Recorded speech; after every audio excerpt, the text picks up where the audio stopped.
We have to start encouraging girls to believe that they can do whatever they want in the world.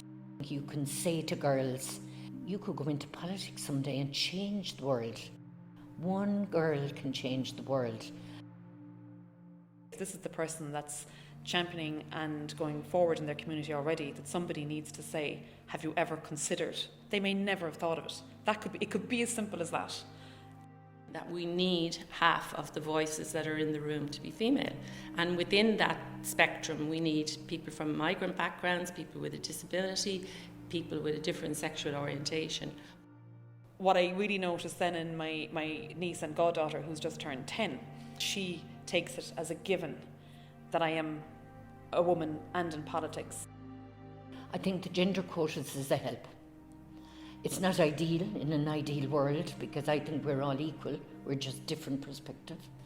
I definitely think you cannot do it, particularly when you talk about diversity and inclusion, unless you get a proper wage, and that you have a buddy system where somebody can guide you through outside of the party structure, because in the party structure it's adversarial.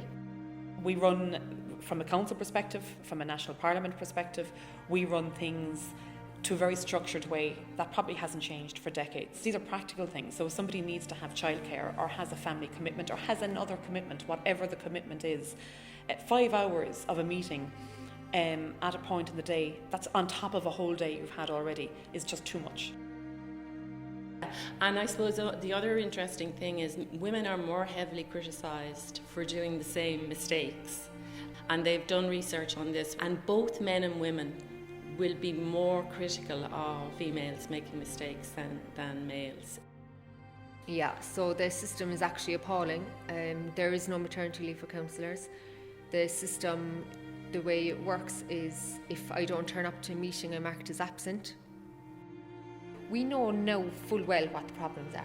Like, I went to a National Women's Council meeting, I'd say nearly 20 years ago, big seminar, and they spoke about the challenges that women face. The challenges then are the same now. Nothing has changed, except it just seems to be like lip service to throw money at these things, pretend we care, sure, just throw money, kind of round up the troops, pat in the back, but at the end of the day, all them women go home and they never get into politics because no one has provided any, you can tell them till the cows come home the problems and the challenges, but no one has fixed any of those things, like maternity leave.